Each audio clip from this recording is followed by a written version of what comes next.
rolling. Let's go. Let's go. Are We're you going to ready? get going. If you're outside, Let's you're go. missing out because everybody here is ready. Are y'all ready? Please say yes. Woo! All right, so first and foremost, I just really want to thank Johan and Dion, your entire region. What a phenomenal place y'all live in. What phenomenal leadership you have. It's really, really extraordinary. Huge thanks, of course, to Natasha, Sune, Priscilla, and Corne. Holy cow, what they have done to put this on. Can we please give them a huge round of applause? We want all the people out there getting coffee to know they're missing out on the fun stuff.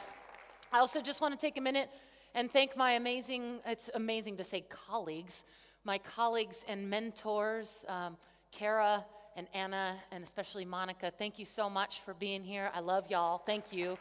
You all have no idea what you're in for the next couple of days. So, wow, here we are. Look, did you all know I had legs? Yeah, it's kind of exciting. I wore my red shoes for you today, so we're just really going to get going today. Today is going to be kind of an interesting little chat. Rather than just having Molly blah, blah, blah for an hour and 45 minutes, we're going to have a workshop together. This is going to be about your growth. 2023 is completely up to you. You have almost all of it ahead of you. And when you make the choices that form your year and you make the choices well, then you're able to change your life and the lives of the people you touch. So I want to make sure everybody should have a worksheet. Does everyone have a workbook here? Everyone got a workbook? And you have a pen? And you have paper? And you've got all the things that you need and you're all ready? Awesome.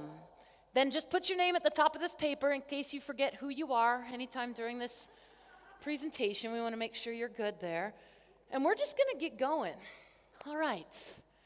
Lakker, man, lakker. This is so cool. Whew. All right, so first things first, who the heck is this crazy person who's standing in front of you? I've gotten to know you all for about 3 years, yet I think it's really, really important since you're stuck with me for about the next hour and 45 minutes. Who is this person and why am I talking to you? So this is going to be a short recap of my journey. Today is not about me. Who is today about? That's right. You are exactly right. It is about you. Today is about you. Look at your neighbor and say, it's about me. Fantastic. Yet to really understand what we're going to talk about, I think it's good to speak on trajectory just for a minute. So this is a background a little bit of the journey that highlighted exactly what opportunities have looked like for me. So first of all, I want y'all to know I am just like you.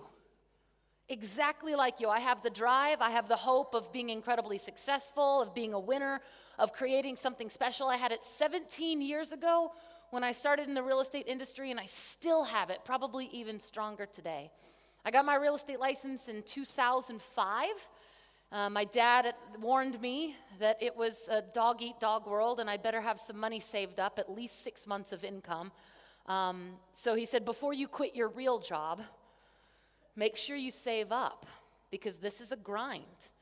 And so I did that. I put on my big girl clothes. I bought a big girl car. I went into my office. I sat next to the big girl phone, and I waited for the checks to start rolling in. And I did that pretty consistently, and I rolled that real estate roller coaster for 3 years of, yay, the phone rang. Oh, it stopped ringing. Yay, the phone rang. Oh, it stopped ringing. I did that consistently for 3 years, wondering, when is this roller coaster going to stop? When is it going to be consistent? And then I got my answer in 2009 with a shifted market, and all of a sudden it was consistent. Consistently nothing. So I can't tell you my numbers for the first 3 years in real estate because I didn't track them. I only knew I was doing good because I could pay my mortgage.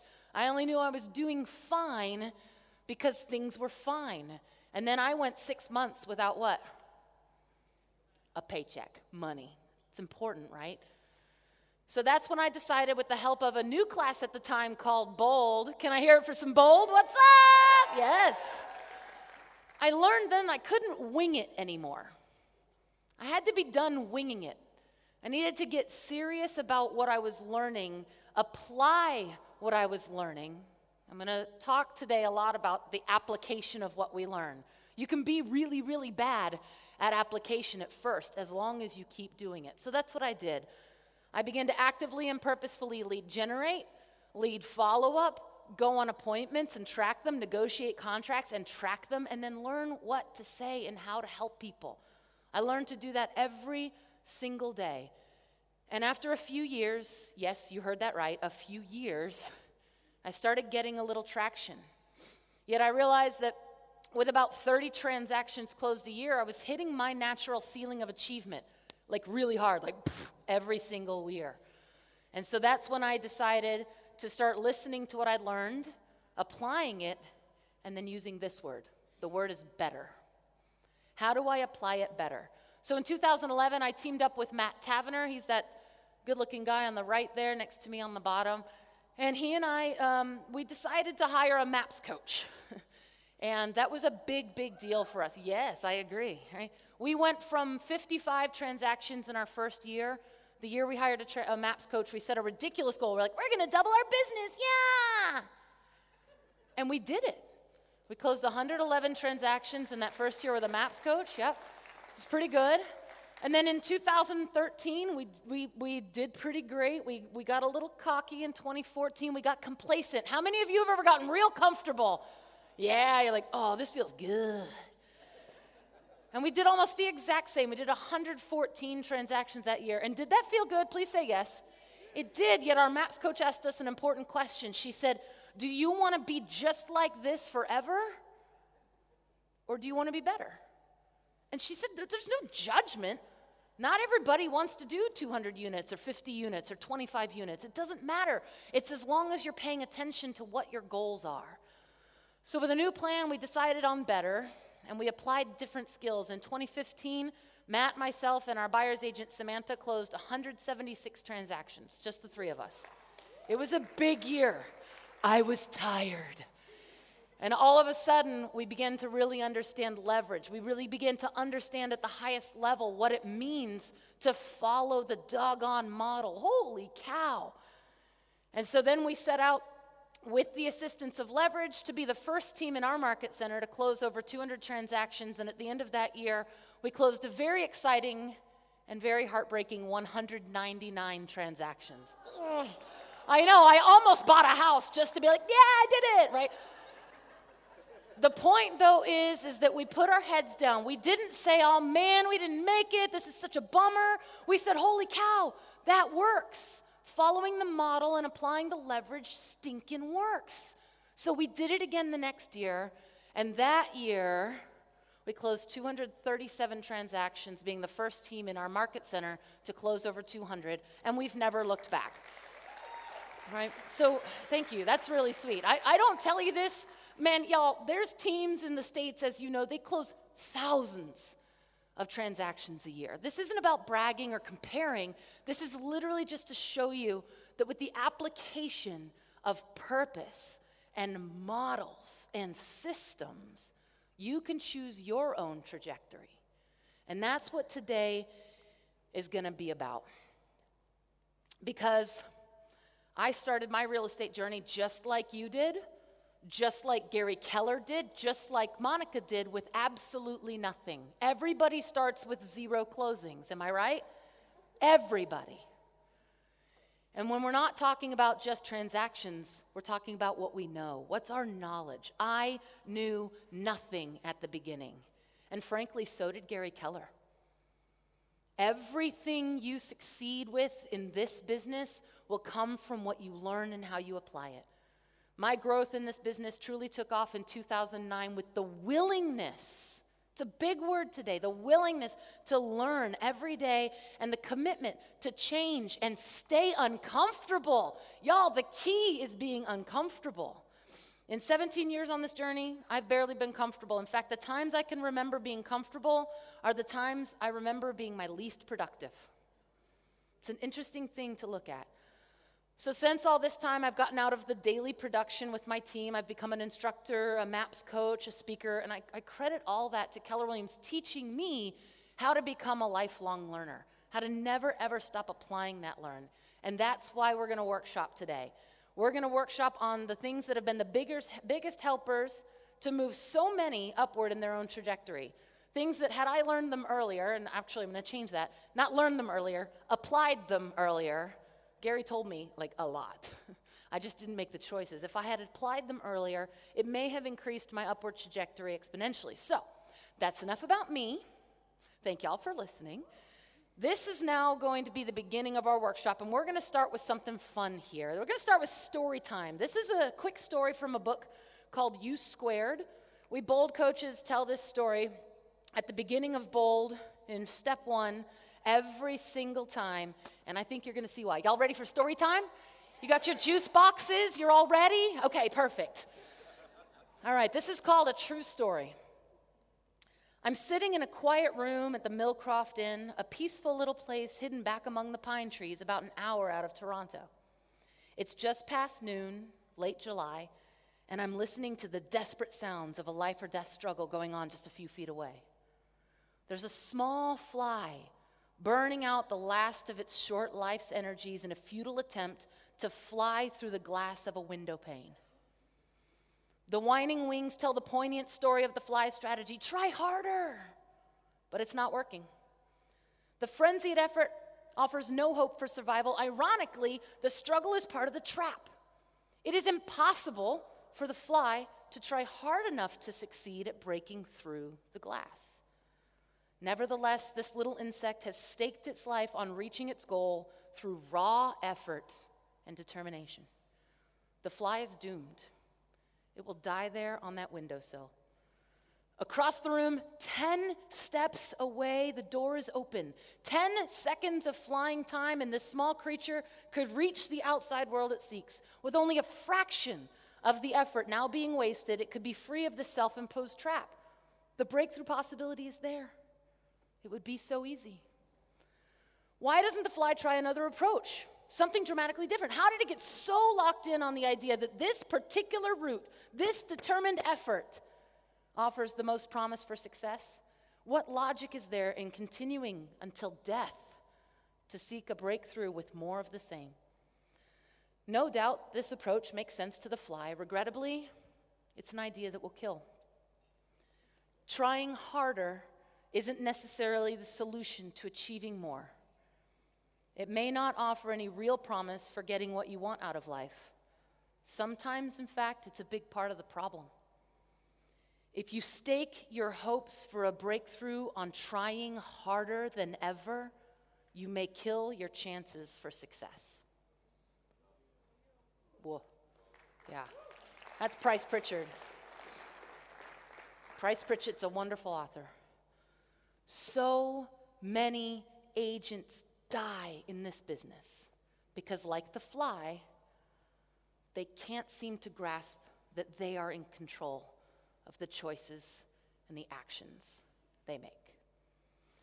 So how do we create a life and a business where we don't end up like the fly? This is a special room of people. Are you a special room of people? Yes, you are. Exactly. So you just heard in your state of the company, you heard about the awesome opportunity that's ahead. Now we've got to make a plan to get after it, to tackle it, to create that opportunity. You all have an amazing vehicle, a beautiful vehicle with this company to move your business forward for sure. However, there's only one thing that makes the vehicle move. What is it? It's you, right? You are the driver. You control the gas, the brake, the steering. You have to choose to be a world-class driver if that's how you want to show up. So y'all ready to get your engines cranking? Please say yes. Fantastic. So before we do that, though, I need to tell you a couple things about learning with Coach Molly up here. First, my intention is to provide you two critical things. That first thing is value. I intend for you to walk out of this session feeling like you got some tangible, meaty, good stuff that you can sink your teeth into and use in creating your future. The second thing is going to be fun, y'all. If you're having fun, you're engaged. If you're engaged, you're listening. If you're listening, you're open to learning. And when you're open to learning, great things happen. So to guarantee 100% that you get value and fun out of today, there's one critical ingredient that you all provide. What do you think it is? Energy and bam, participation. Look at your neighbor and say, participate. Okay, quick note, because here's what I just saw. I saw everybody in the front 5 rows go, yeah, participate. And I saw everyone in the back go, oh my God. right? Y'all, this is going to be a long hour and a half. If you don't really get uncomfortable, bite the bullet and plug in. This is about getting real. Today, you have an opportunity to let go of all of the things that may have done in the past. Every way you may have learned back then doesn't have to be the way you learn right now. You can choose in this moment how you're going to show up. I promise you, you have so much at stake today. I guarantee you, your emails, your text messages, your Twitter, your Candy Crush, they will all still be there at lunchtime. So, if you can get real uncomfortable and just put those distractions away, I promise you it's going to be worth it. So, go ahead. I'll wait. Put your stuff away. I'm cool. Yep. Okay. Okay, perfect. So just like everything, you've got to choose today to participate. You've got to do this at a high level. Wake up call, my friends. If you can't do this now, if you can't do this today with coaching and accountability and your bosses right here around you, what are the chances you're going to do this alone 5 weeks from now? Huh? 0. That's the right answer. So, if you're vulnerable and you're completely honest with yourself, you will recognize that participating here today will ultimately help you out there tomorrow. So with that, let me introduce you to your tool. Everybody loves a good tool. This is the tool I created with the help of my amazing tech support and wife, Heather. We created this for you to engage and participate at the highest level. We're going to start off today by getting introduced to this little thing, and you're going to participate in a minute. You're going to spend 2 minutes. I've got a timer, don't worry. I'm a professional. Here we go. You all have this thing, right? Yeah, it's a timer. Isn't that fancy? You're going to have 2 minutes, not yet. Wait for me to tell you what you're going to do for 2 minutes. You're going to identify 2 things in your life that are not working for you. 2 actions, 2 mindset, whatever it is. 2 things that in your life, like the fly, might be things you continue to do or think or choose that are not working for you, that are keeping you buzzing into oblivion. So right there you're going to see, identify 2 things in your life that you're choosing that you know aren't serving you. Make 1 business and 1 personal. 2 minutes to do this. Remember, the choice you make right now will help propel everything you do for the rest of this activity. So make the choice to write with a pen on the paper. 2 things. Ready? 2 minutes. Go.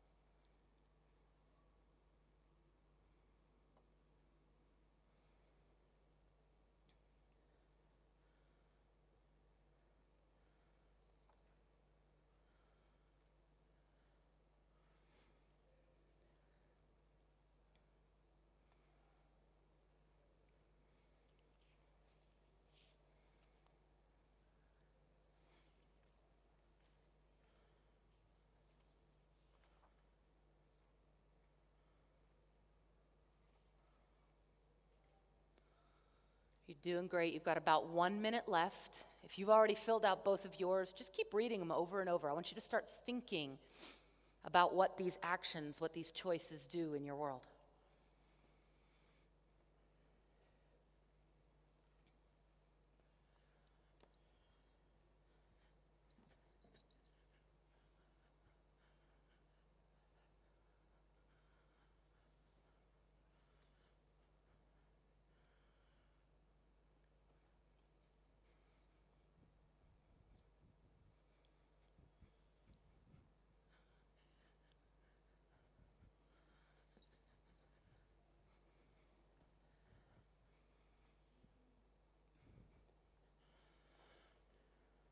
Great work. Start finishing that up. You got about 20 seconds to put your final thoughts on there before we move on.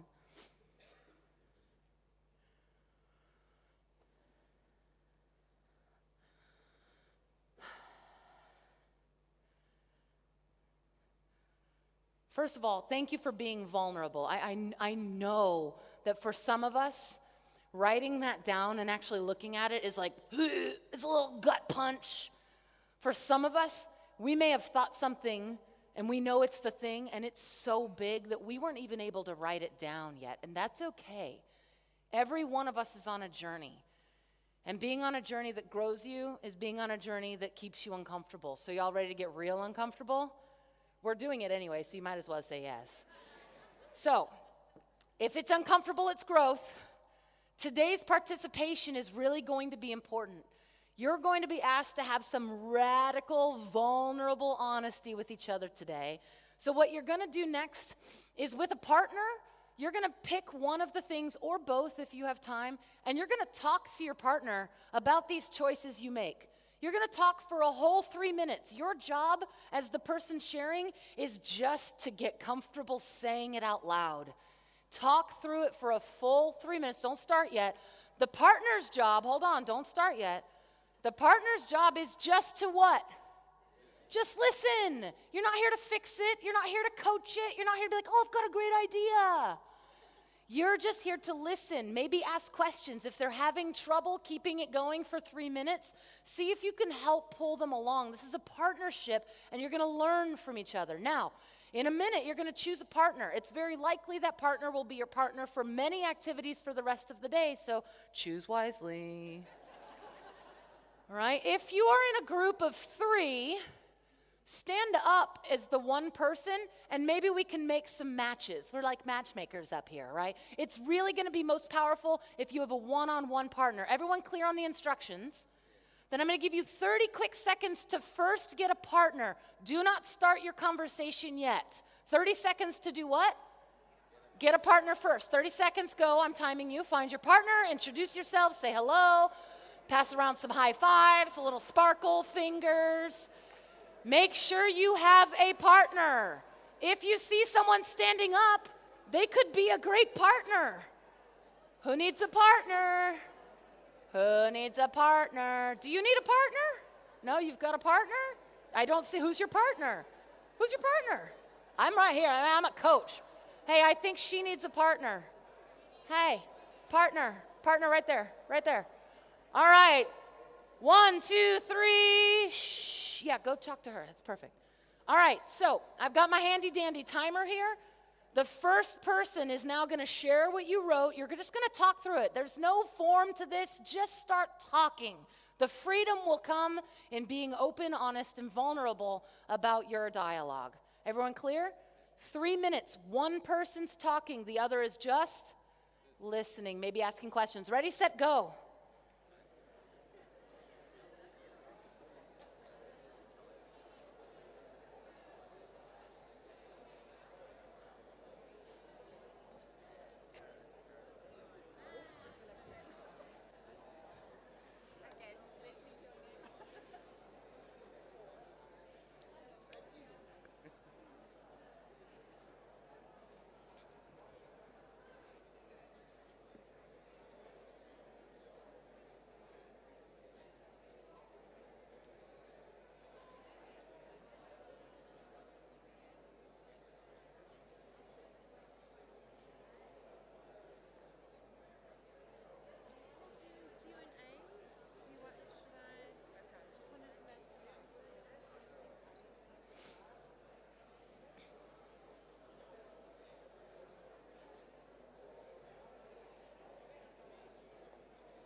Keep going, partner one. You have 1 more minute. Keep going. You're doing great. Keep going, partner one.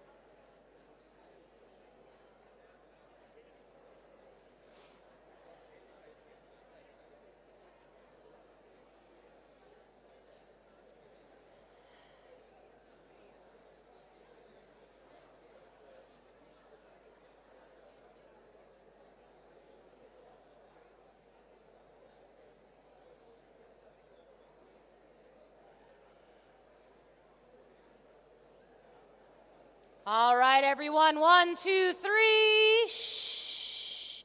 Yeah, y'all are like, oh crap, she's really making us do this. Okay, cool. Now we're going to swap partners. Same thing. Talk about what you wrote down. The partner's job is just to listen, ask questions, and keep talking for the full 3 minutes. I can feel your growth already. It's awesome. Go.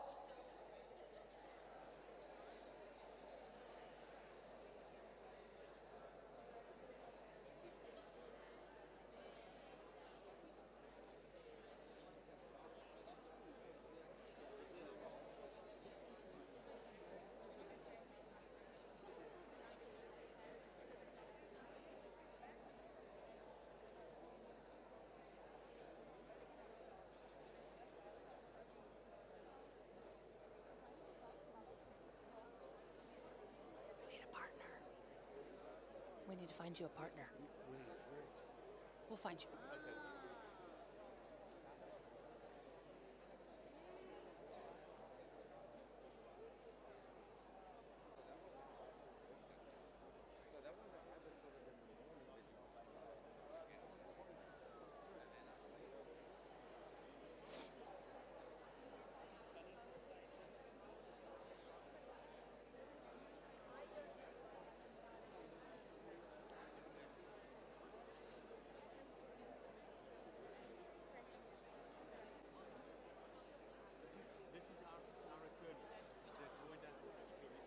You can learn too. Perfect.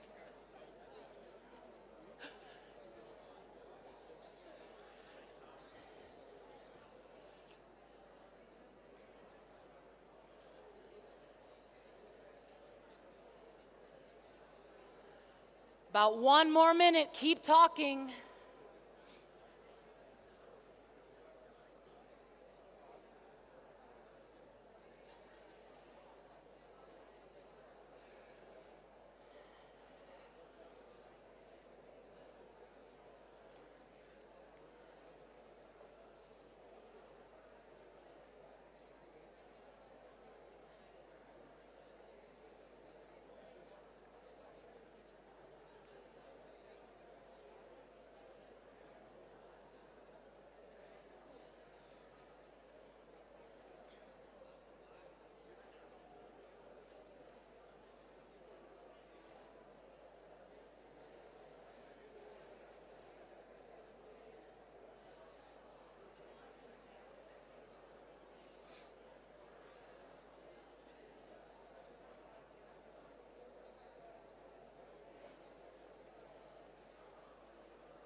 Wonderfully done, everybody. 1, 2, 3. Shh. One more time. 1, 2, 3. Shh. Don't go anywhere yet. Don't go anywhere. Good job. So 2 observations. 1, I still see some folks who maybe didn't read the slide very well. It says participation is everyone's what? It's your what? It's your job. This is work today. Get to work. You can sit here and choose not to participate, and it'll be real comfortable. Your future may not be, though. This is too important. You're too important. Do not sell yourself short today. There's never been a safer space to do the work we're going to do today. So be vulnerable and be awesome and be grateful. Oh, thank you. Be grateful. So now I made you stay with your partner, so I want you to look at each other. Don't look at me, look at each other, and repeat after me. Thank you. You are better because I am better. And I am better because you are better. Now get a high five, all that energy, very good. All right, nicely done. First activity. Whew, we got the first activity jitters out, very good. All right, now if you're not in your seat, you can go back to your seat. All good, all good. So cool, Coach Molly, now what? Thanks a lot. We talked about a fly. We had a cute little story about a fly. We did a little exercise so you could hopefully begin to see how that story translates to your life, your business, your goals, your dreams. We've set the stage and you're listening. Are you listening? Awesome. Yet this time together is absolutely worthless if you don't find the ways to implement change, to plan a path forward, to find just a little bit better in this beautiful life of yours. You might be able to identify where you're choosing in unproductive ways in that activity we just did. Yet this today is about identifying how to change. Unleashing your powers within are not going to happen overnight. It's not a magic pill. Darn it. Right? You're going to need to commit to this journey every single doggone day. You'll need to admit each morning, noon, and night that you're worth the effort, that you're worth the journey, that you're worth the failures, the successes, the lessons, and all the creamy stuff in between, right?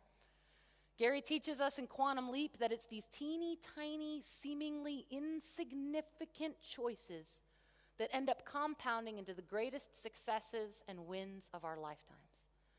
From your real estate business to your relationships, it starts with you. And only you. Whew. Let that sink in.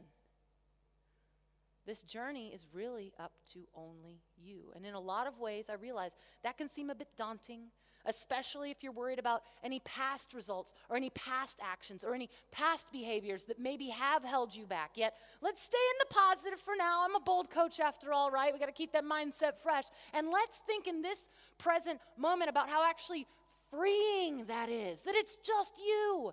Every day, every success, every celebration, each closing, every new client, every smile, every win, every award, every victory, every great relationship, everything good in your world as it exists right now is because you chose it.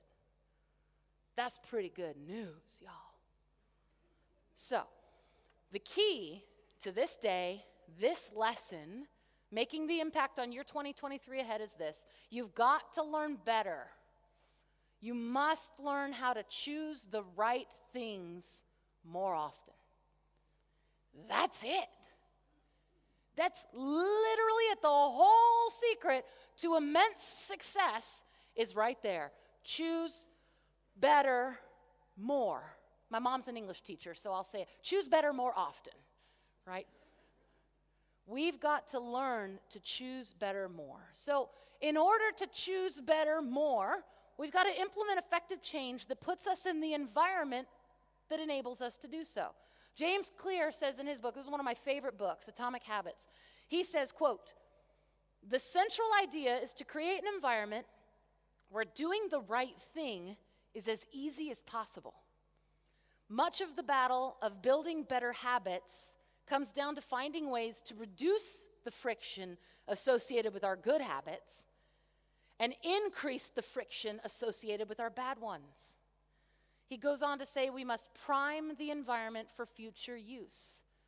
What James Clear is saying is that what we do in these moments are what prepares us for our future experiences of success, or when not done purposefully or intentional, sometimes failure. And that's why I'm so daggone serious about your participation and engagement. What are you preparing yourself for right now?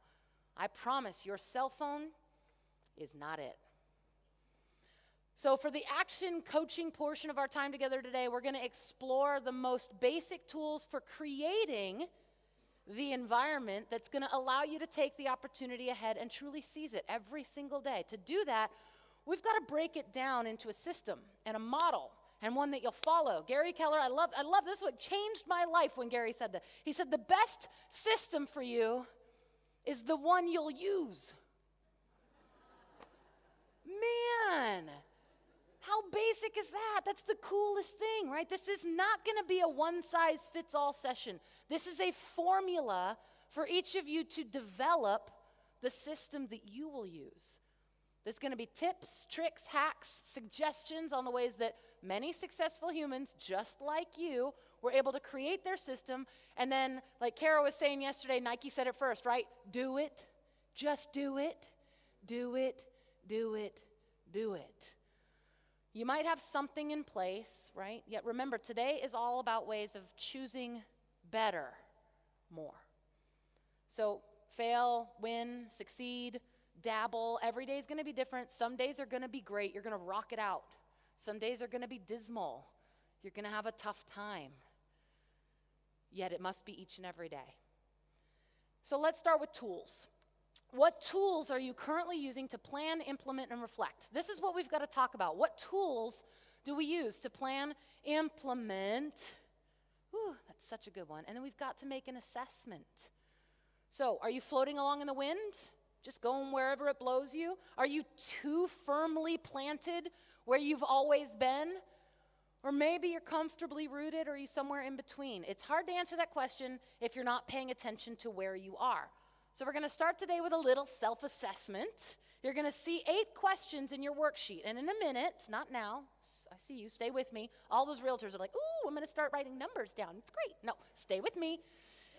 In a minute, you're going to use that vulnerable, radical honesty to inspect where you currently are. Now, this assessment is not meant to make you feel good, it's not meant to make you feel bad. We're simply dropping a pin, as Gary tells us, right? We're dropping a pin. What do I mean by dropping a pin? The GPS, right? When you're traveling around in this gorgeous country of yours, oh, y'all, it's so pretty here. I want to drop lots of pins around here and go on lots of road trips. When you put that into the GPS, you've got to know where you are currently in order to get where you want to go. Now, road trips are different, right? Sometimes you want to get somewhere as quickly and safely as possible. Direct route, that's all I want. I want to go. I want to get there, and I want to get there now. Sometimes you want to have a nice, comfortable meander. You want to stop at all the things, jump off the bridge. Yeah, I did that, right? Sometimes you want to enjoy the company that you're with. We're not talking specifically about which route you're going to choose. We're just now going to drop a pin so you know where you are, so you can decide where you want to go and how you want to get there. So, let's do that. Self-assessment time. You're going to look here and you're going to answer those questions. By knowing where you are, we'll be able to define how you're going to get where you're going to go. So on a scale of 1 to 10, 1 being dismal, I have no idea, I do this terribly, or I don't even do it, 10 being I'm the best I could possibly be, and it's okay to be a 10. If you are mastering something, I understand that as mindset masters, we all know, we're like, we have so much room to grow. It's okay, though, if you believe you're doing it at a 10 level. It doesn't mean you can't continue to do it better, yet if you are thinking you're a 10, put a 10 down. I'm not fussed at you. So you're going to rank yourself in these 8 questions. I have a daily system to review my upcoming day and a plan on how I'll show up. I have a daily system to help me stay on track. Sometimes we call that time blocking, right? I have a daily system to reflect on gratitude. I have a daily system to set my affirmation. I have a daily system to track my results. I have a daily system to assess and rank or grade my actions. I have a daily system to reflect on the choices I made. And I have a daily system to set myself up for success the next day. Just take 2 minutes. Do not overthink this. Please don't put 7.3. Just go ahead and give yourself a little honest assessment so you can see where you are in each of these areas. 2 minutes. I'm not going to ask you to share, so please be honest with yourself. 2 minutes. Ready, set, go.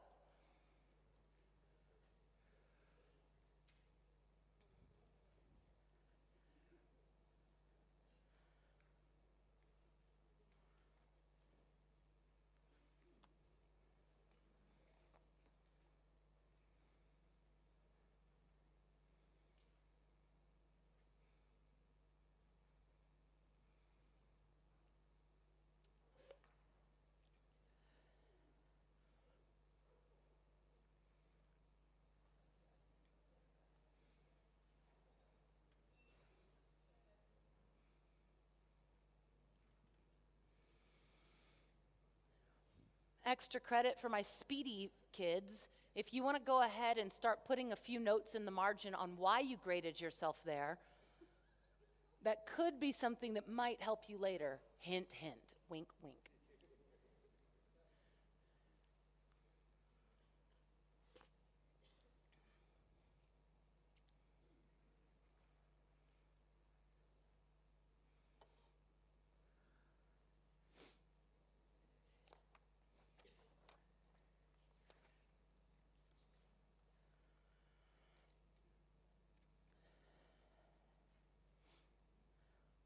About 30 more seconds. Good work.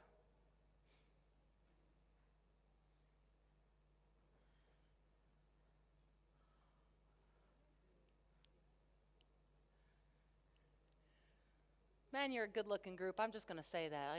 You're just really like participating and engaged. Oh, thank you.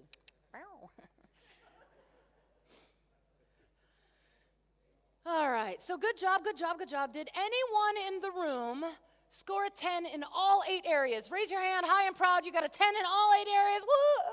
Oh, what? Bingo. I asked that question because I know the answer. That's what makes this room so powerful. Everyone here has better ahead. Every single one of us has an opportunity to grow and improve. So now you've dropped your pin. Good work. Now you know where you are. You can see the daily opportunity that you have to choose better more. When you're planning, you're implementing, and you're reflecting, you're giving yourself the leverage to consistently improve your choice-making skills. Did y'all hear that? Did you hear that? When you're planning, implementing, and reflecting, you're giving yourself the leverage to consistently improve your choice-making skills. Yeah, it's a skill to make choices. Some people are really good at making bad ones, right? Y'all know that guy. Right? So let's take these 8 questions. Let's take this assessment. And what we're going to do is we're going to break them down into 8 actionable steps for each of you to create those daily systems that you're actually going to use. Yay! It's so cool. If you look at this same assessment a month from now, where might your pin be? How about a year from now? Where could you go? Could you find a 10? Look at your neighbor and say, "You're a 10, man."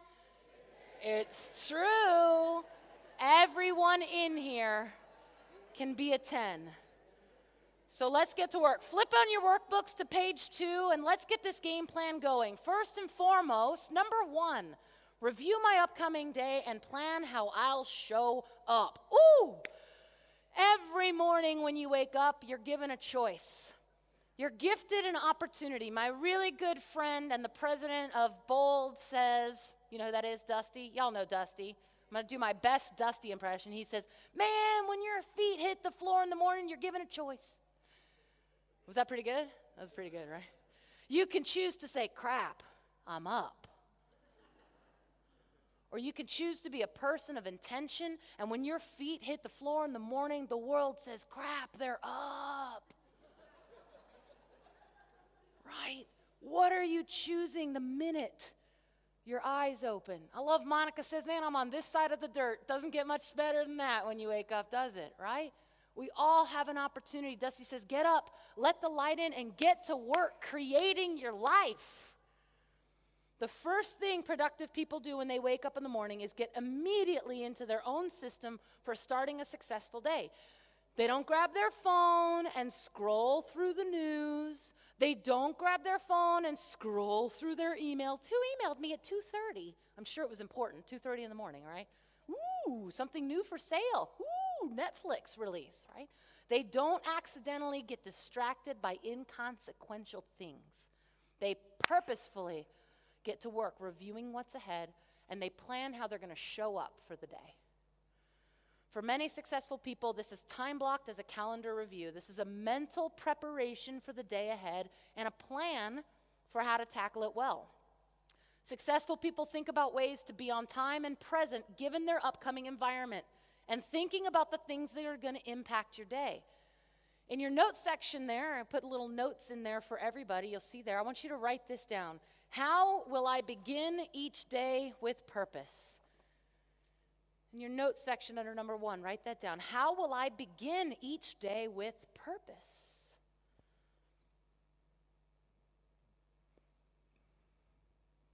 If you're not writing, this is the point where you write that down. Yeah, good. Okay, just making sure we're clear, Clarity is power and everything. So for high achievers, this is looking ahead at planning how they envision they're going to show up in the hours that are to follow. From lead generation efforts to the appointments they have in their calendar, even lunch with their kids or date night with their sweetheart. How am I going to show up? This is about envisioning what lies ahead and becoming mentally prepared to tackle it, give it your all, and show up that day as the best version of yourself. Some days that's going to mean deciding how you're going to show up as a really great mom. Some days that's going to be deciding on how you're going to show up as the best listing agent ever. Some days it's going to be showing up as focused or present, grounded, calm. It's different every single day. How many hats do you wear? You wear a lot of hats, and you can't just put on one and go show up as the best if you're not paying attention to how you're going to show up. We've all heard that famous quote, by failing to prepare, you're preparing to fail. Bingo. And that's what this first daily do is about. It's about preparing for what's ahead. If there's one thing that we all know, it's that we have busy schedules. Can you agree with that? Please say yes. Right. So it's one thing to plan, like, cool, I set an appointment with Dion to come speak on this stage. I set that appointment with him how long ago? July. Did I put it on my schedule? I'm here, right? Yeah. Did I make a plan to get here? Yeah, all the things fell into place to get me here. Yet do you think I woke up this morning and made an absolute intention on how I was going to show up for each of you today? You betcha I did. Because how I show up today is very different than how I showed up 5 days ago when I was jumping off a bridge. Maybe I'm a little hung up on that jumping off a bridge thing, y'all. Yet it takes planning, right? Once it's game day, we know what's going to impact us. Is the weather bad that day? Should I leave my house earlier? Maybe I don't feel so great today, and I need to place in some extra space for a nap or a recharge or a Red Bull. Maybe my best friend decided to show up in town, and I want to be sure I'm fully present for my lunch with her. So how do I make sure that's going to happen with everything else that's going on? This is about preparation. You know what? The best way to do this, let's just showcase it. We're going to workshop this together. The best way to actually see how this shows up is to do it. So let's practice, and we're going to have some fun. I want you to think about the rest of your day ahead. What lies ahead for you? After this is what? Lunch. Woo! Yeah. Man, I love lunch. It's so good. Right? Then you've got classes after that. You've got your red bash tonight. There's all kinds of stuff. How are you going to show up for the rest of the day? How will you plug into classes? What choices will you make at lunch? Maybe you're someone who's really working on being healthy. How are you going to show up for dinner? Are you going to go to bed on time? I want you each to pick one thing, one activity, one event that you're doing just today. Let's not get crazy. We're just talking about today. And I want you to write it in your notebook. Right there you can see the activity or event I'm going to. It can be lunch. It can be bed. It can be red bash. It can be your next class. It can be teaching or presenting on a panel today. Whatever it is that you're doing, pick one thing. And then I want you to write an intention. How do you intend to show up? How do you intend to be seen, both by the people around you and the person you're becoming? Go ahead and just spend 2 minutes. I put an example there. Just take 2 minutes and write in something that you're going to do and how you plan to show up.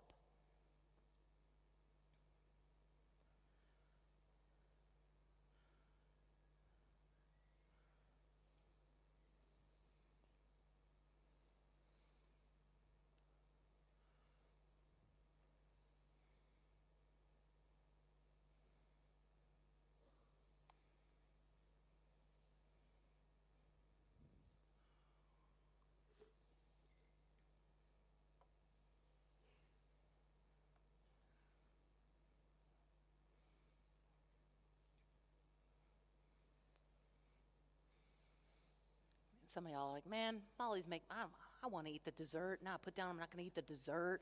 I don't want to eat the dessert. Yeah, growth is hard. It's tough. Anybody write down don't eat dessert? Just me? So now what you're going to do is you're going to share this with your partner. Part of the magic and the science of what we're doing here comes in a form of accountability. We're going to talk about accountability. It's woven into everything we do here. Because if you keep this all bottled up, you keep this all locked up, when you don't do it, what happens? Worse than nothing, Thomas. Worse than nothing You condition yourself to do nothing. You condition yourself that it's okay to say you want to become a thing and then don't do it. You condition yourself to be incongruent with who you'd like to become. You condition yourself to give up. And that's really crappy conditioning. So share with your partner what you said you're going to become today. Talk about that intention. Just a quick share. This is only 60 seconds, so just blah, blah, back and forth. Quick. 60 seconds, go.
All right, great work, y'all. 1, 2, 3.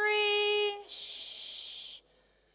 All right, a little pep talk again. I'm going to encourage you every step of the way. It's going to be really easy to take yourself out of this. So at every chance you get, find the opportunity to participate at the highest level. If you found yourself solo because your partner went to the bathroom, or you find yourself solo because you didn't pick one in the first place, I see you. Make the decision to get to work, y'all. Excuses are easy. Better is better. So you can stand up, walk around the room, find some other very uncomfortable person looking at the ceiling trying to avoid Coach Molly, and sit down with them and have a chat. It's the only thing that will change you. All right, thank your partner. Say thank you. Very good. All right, so now let's move on. So here's the thing. To put a bow on number 1, this is science. This isn't Coach Molly talking some jibber jabber. This is actual proven science. Simply by setting the intention, by planning how you're going to show up, just by being willing to show up that way, makes you far more likely to actually do it. Pretty cool stuff. So number 2, we've got to plan our time blocks for success. Truth bomb. I know this is going to come as a shock to everyone. When I first learned about time blocking, I didn't like it. I know, can you believe that? I went into full-on toddler tantrum, I don't wanna mode. I fought it, I hated it, I flat out refused it. I said, no, I'm special. I don't need time blocking. Garbage, right? Then I graduated from toddler rebellion to 5-year-old rebellion. I said I would do it. I totally put it in my calendar, and then what did I do? I ignored it. Ha! Take that, time blocking. Yeah, if you look at my schedule, I look real good back then. It looked awesome, right? Woo! Didn't do a dang thing. Go to the gym, sat on couch. Lead generate, sat on couch. Right. Then something magical happened. I started doing it a little bit. And I actually liked it.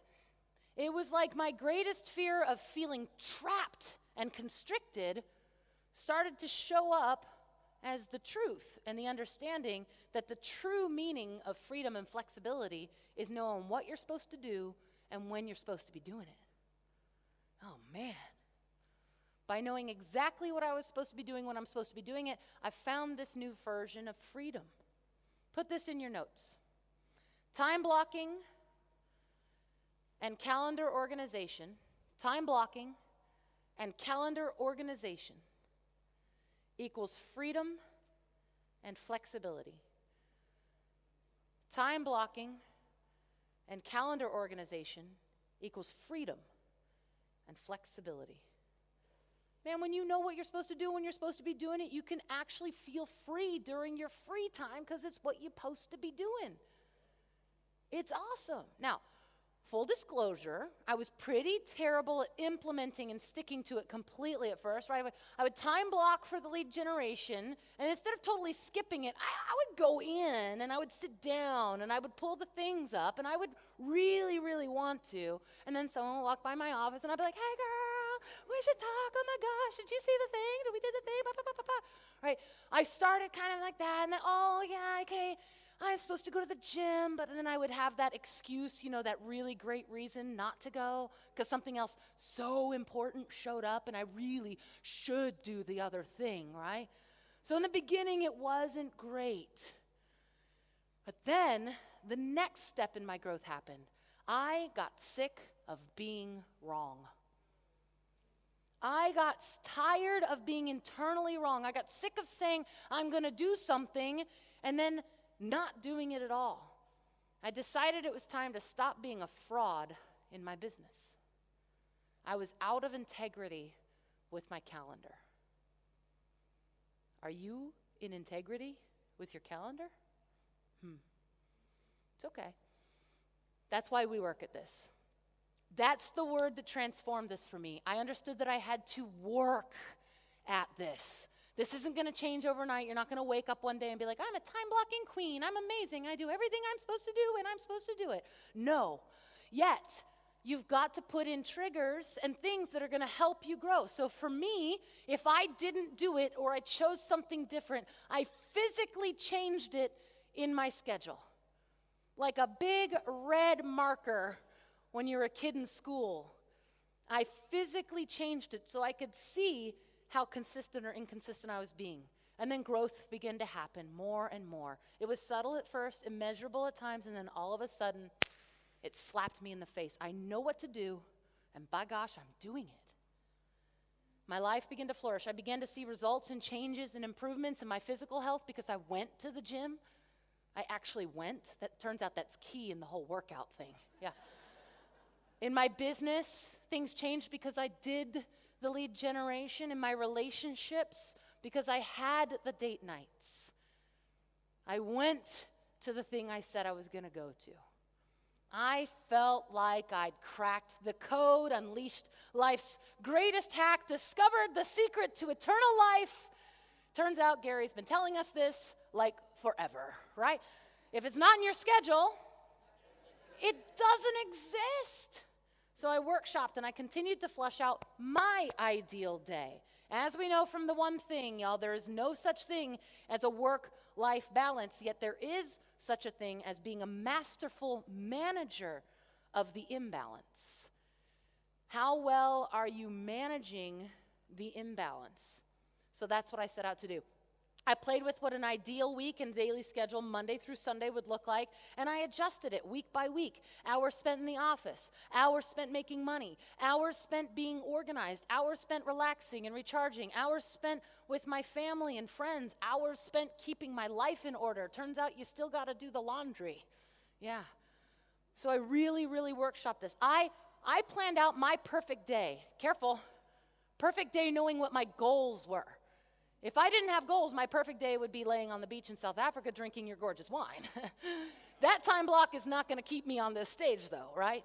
So that's key. What does your perfect day look like for success, for your goals? With goals, my day looks like this.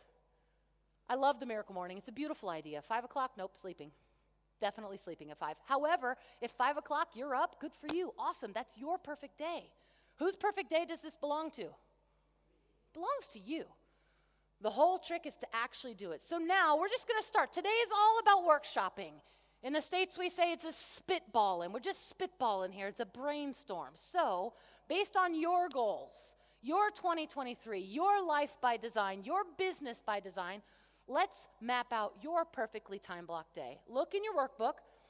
This is going to be a bit of a longer activity because I don't want you to just write in what you think you should be doing. I want you to start writing in what you know you will absolutely be committed to working on.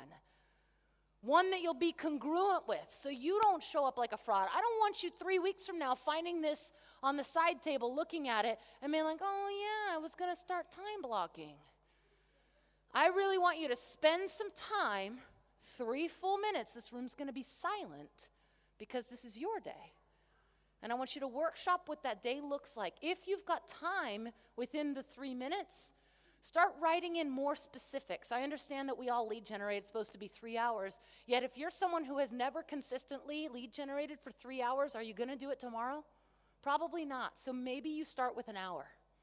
And maybe you put in specifically lead generate for listings in this neighborhood. Or you say lead generate with my current database for gratitude. Get specific, 3 minutes, go.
Just making sure you're still working. Good.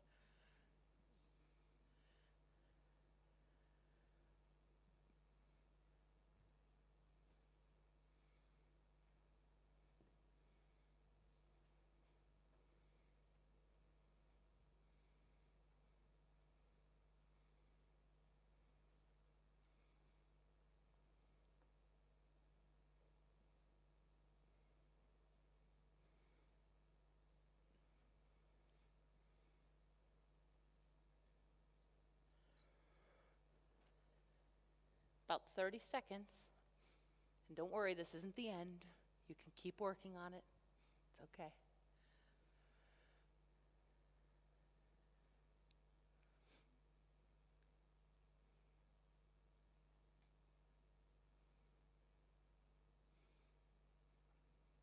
Yeah, how often do you think that 6 p.m. is email? Not very often. Way more fun to choose happy hour.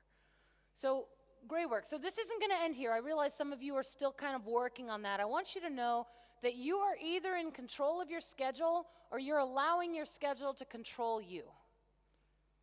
So we've got to pay attention. This isn't all going to fall magically into place. You've got to keep workshopping it.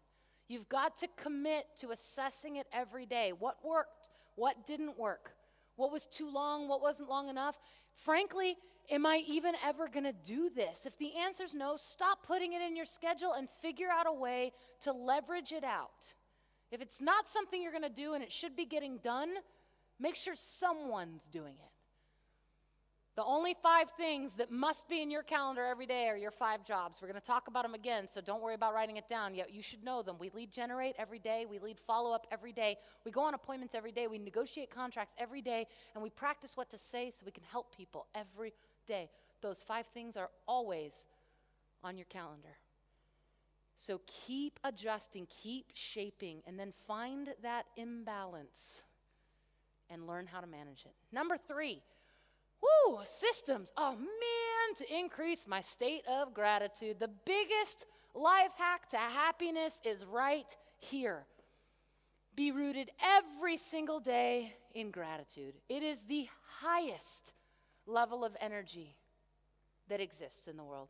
This isn't about finding new things or spectacular things or special things to be grateful for that matters. This is finding gratitude in the everyday.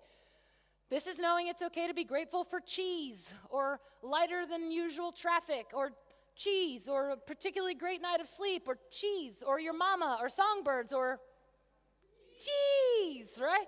This is being comfortable finding gratitude everywhere and not judging it for not being cool enough or boring, right? The truth is that gratitude is always enough.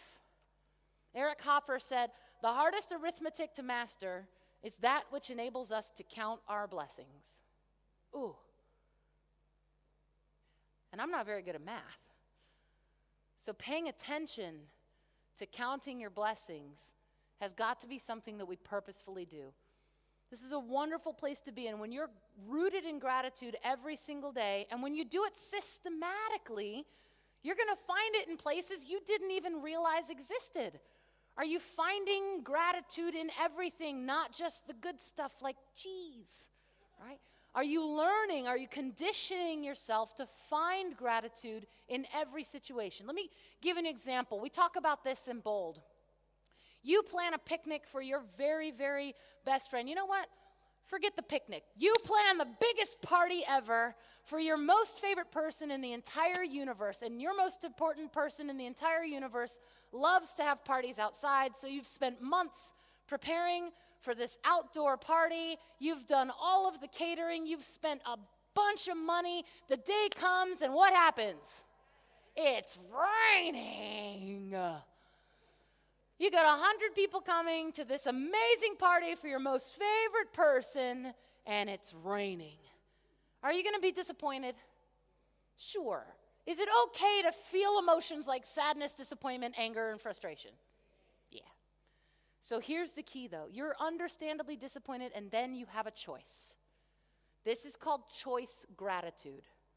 You can focus on the day being ruined, having to move everything inside, moping around, fussing about, talking about how terrible it is, changing the plans, complaining, cursing the sky, all the things. Or you could root yourself in gratitude. What a blessing it is to have the resources to move the party. Or even something as simple as, thank goodness I have this person to celebrate in the first place. Either way, it's still going to be what? It's still going to be raining. It's still going to rain when you don't want it to. The choice is yours. How do you pay attention to what you're grateful for? So when you're rooted and conditioned to find gratitude every day, you're better equipped to feel and experience happiness. You're going to feel more happiness in more places in your life when you can find gratitude. Terrible client, do we have those every once in a while? They cuss at us, they make us cry, right? Yeah, be grateful you had the opportunity to talk to them in the first place, or be grateful they're not your brother, right? Yeah. You get stuck in traffic, be grateful that you're not the one who caused the traffic. Be grateful you have a car in the first place. Didn't get that mandate signed? Be grateful that you have an opportunity to build your skills to come back better next time. There's always ways to find gratitude. Always, always, always. And the greatest way to learn how to do that is to find gratitude in the stuff that stinks. The greatest way to condition yourself to see gratitude everywhere is to look for it when it's hard. So you're going to do that now. In your workbook, I want you to think of a time, just one time in the past week or so, that you had a not so great thing happen in your world. Maybe traffic, maybe you stubbed your toe, or you had a water leak, or a fussy friend. And I want you to write down something about that not so great thing that you're actually grateful for. Now, time out. I'm not going to ask you to share this not so great thing. So if that not so great thing is a person sitting next to you, don't worry, you're safe. Just take a minute in your workbooks there and reflect on this. You can see the prompt there that I wrote for you. I want you to pay attention to the not so great thing that happened, and then as much as you can fill in those 3 lines, what can you be grateful about that thing or that person? 2 minutes, go.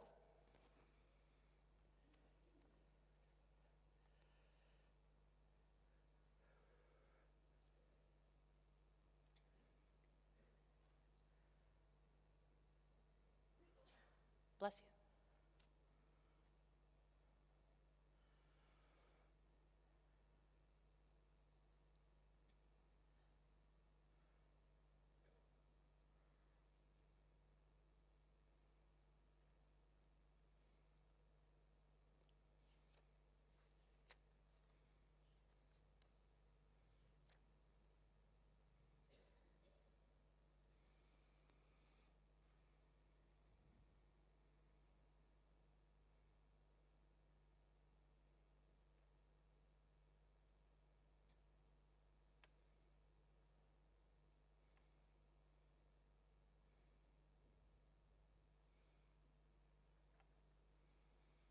Good work. Just about 20 seconds or so to finish that up. Resist the urge to be pulled into the trap of technology. Stay present in this moment, in your reflection. Very good. The email will be there at noon, promise.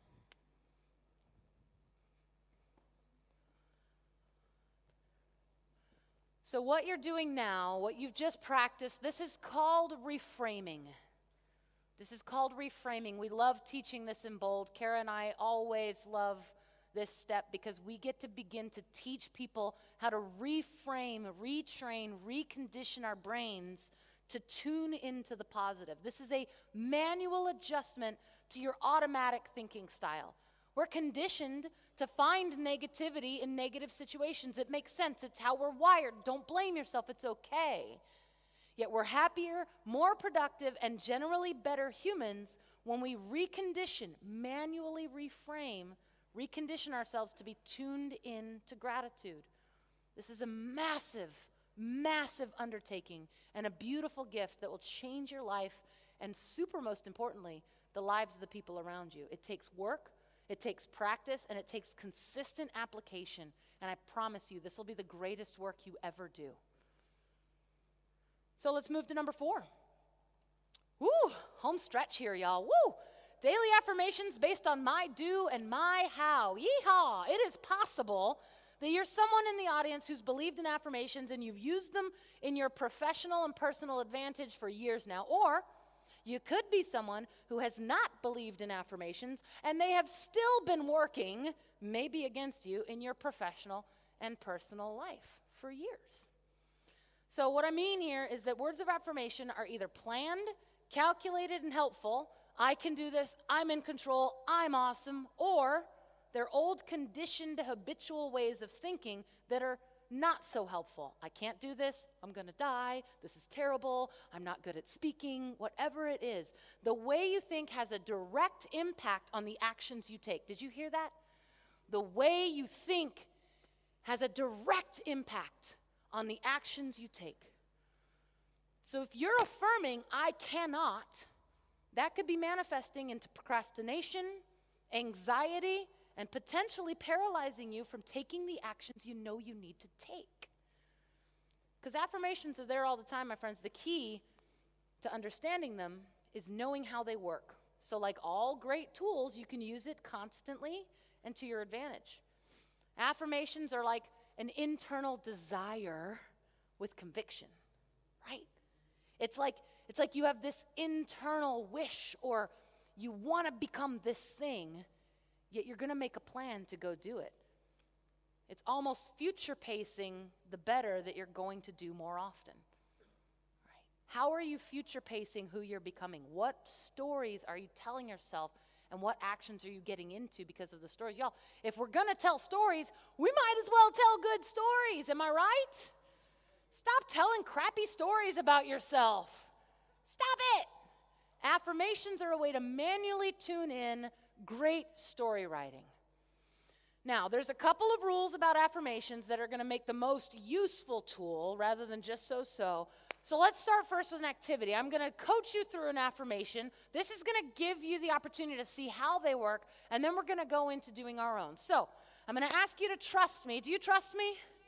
Fantastic. I love you the most. Thank you. All right?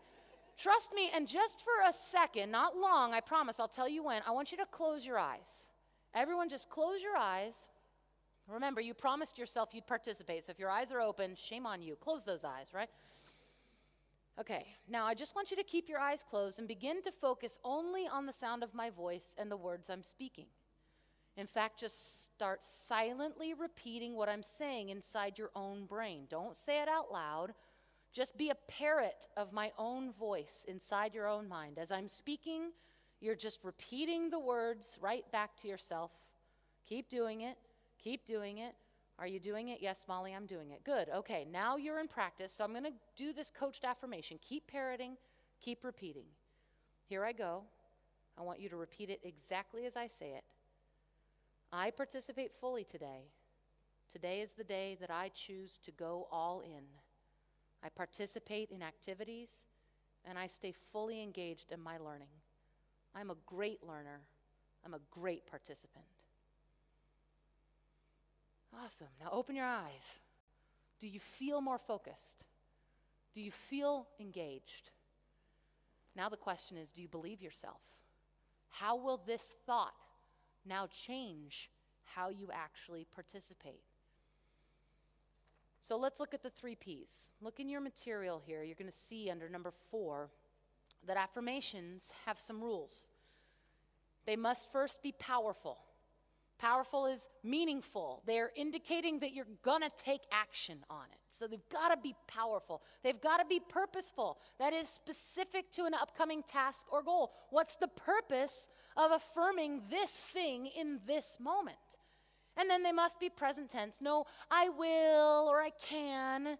Simply, I am, I do. You want to speak your affirmations as if they are currently happening. It is the truth. So I've put an example in here, right? I choose healthy food, and I feel great about my choices. Y'all tell what's on my mind today? Yeah, right? So here's what you're going to do. This is going to be a little bit fun. We're going to connect a couple dots here. I want you to look back at what we learned at number 1. The connection between the brain setting an intention and then taking the actions to actually achieve it. This is pretty similar in the affirmation world. We're just taking that intention that you set an extra step further by affirming as if it's currently happening that we intend to achieve a specific result. We're tuning our minds in to exactly how we're going to do that. So based on whatever you said you'd be at whatever upcoming thing you have later today, I want you to take about 90 seconds and just write in that little space an affirmation that affirms that intention you set earlier, just for how you're going to show up today. What does that affirmation look like? Make it powerful, purposeful, and present tense. Just take a few minutes, write it down. If you do it super quickly, just keep reading it over and over. I'll stop you at the end of this 60 seconds. Go ahead and write that affirmation. Pro tip here, the biggest mistake people make is not making it present tense. So remember, I am or I do, not I will or I can. You are.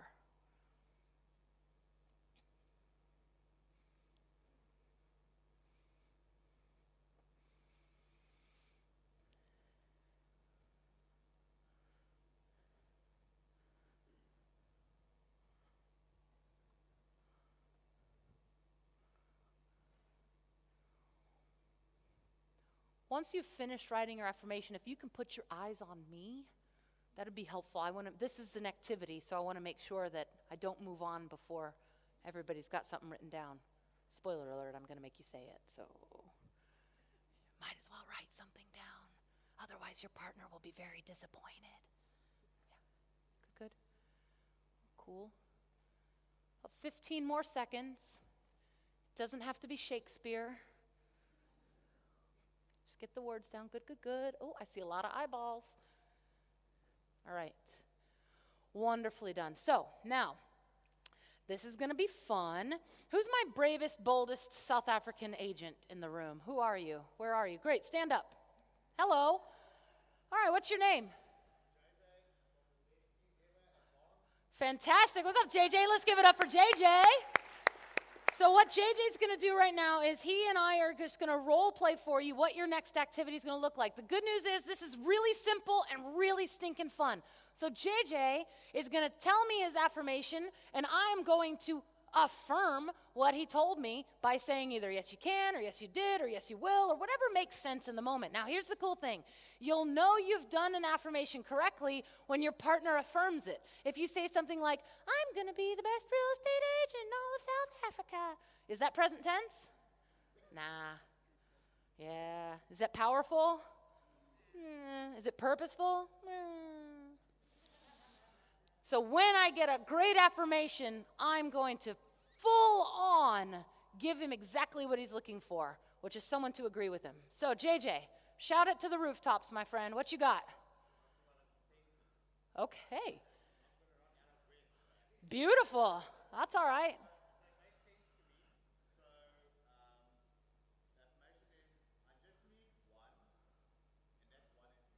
Ah. Ooh.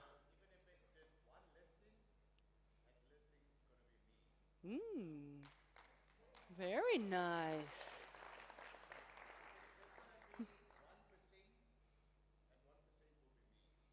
So, may I coach? So, for an affirmation, it sounds to me like you believe if it's to be, it's up to you, right? No one else, right? So, what are you? Yeah, what are you? To be that, what are you? I'm the 1%. Say that really loud for me. Yes, you are. There you go. That's the power of affirmation. So now with your partner, thank you, JJ. Give him a round of applause, y'all.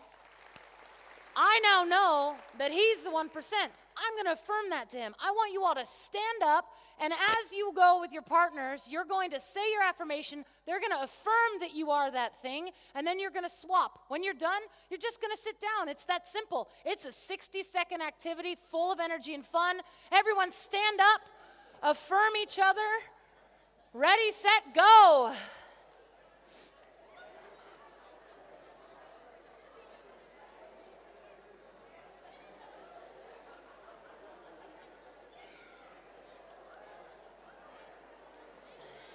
Good.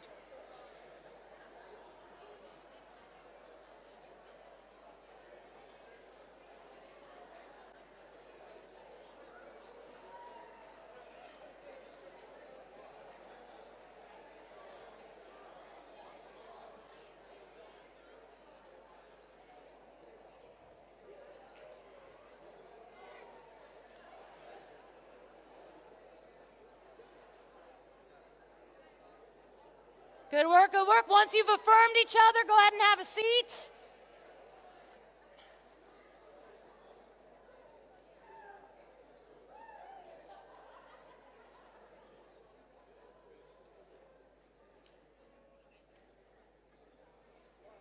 All right, now I'm going to do an affirmation, and you all are going to affirm from the stage, and I'm going to share this with your leaders. Are you ready? All right. South Africa is great. South Africa is powerful. South Africa is growing. There we go. That's who you are. Pass around some energy, y'all. Nicely done. That's what I'm talking about. Here's the magic in affirmations. How do you feel right now, legitimately? Do y'all feel the energy in the room? That's what affirmations do. If you find yourself in poopy pants, you find yourself having a wah-wah day, affirmations are a tool to get yourself up. It's an awesome way to build your energy. Because when you're able to future pace who you're becoming by affirming that it's currently happening, you change your world. This is a life hack. Use it. Number 5, y'all. Uh-oh. Wah, wah. So tracking your numbers. When it comes to doing better more, we've got to learn to condition ourselves to track like it's our jobs. Spoiler alert, it's your job. Okay? This is such an important thing. Understanding and seeing what you're actually doing, or sometimes more awakening what you're not doing, as it relates to achieving your goals or becoming your best self, this is critical. And I know sometimes it's painful, and I know sometimes it's hard, and I know sometimes it's tedious, yet this is so important. Many of us have this myth understanding that we know more or less. I know what I did today. We think we know how we chose. We think we know where we strayed. We think we know how we did great, how we did poorly. Yet it's going to be shocking for you to find out that on average, we mismeasure our perceived results by 15%. 15% on average. Yeah, I probably had about 20 contacts today. That's what Gary says, so I'm sure I did it, 20. Probably close. Yeah, maybe I had about 500 calories for lunch. Not in South Africa, right? 15% off on average. Imagine if you're in an airplane that was 15% off course on average.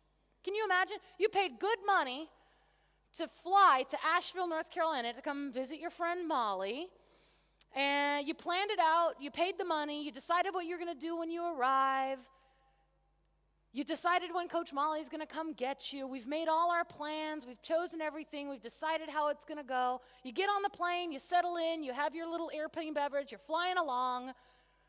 16 hours later, yeah, it's a long flight, y'all. 16 hours later, you're expecting to land in Asheville, and instead the pilot comes over to the loudspeaker and says, this is your captain speaking. Looks like we had about a 15% miscalculation in tracking our numbers, and well, sorry folks, we're going to be landing in Saskatchewan, Canada. Super sorry if this is inconvenient to everyone, but hey, we gave it a shot. Have a good day. Thank you for flying Southwest. Right? Should have been a pilot, huh? Holy cow, right? Are you kidding me? You'd want your money back. No, you'd want more than your money back. You'd want everything. You'd be so angry because you lost the time, you lost the money it's going to take to now actually get you to Asheville. You made a huge investment to reach the goal of your destination, and you're not there. Are you mad? I'm mad. So why are you doing it in your business? Ugh. When it comes to our most important goals, how we run our business, many of us are fine to just wing it, take a guess, doing fine, almost there. So how far off track are you? Do you even know?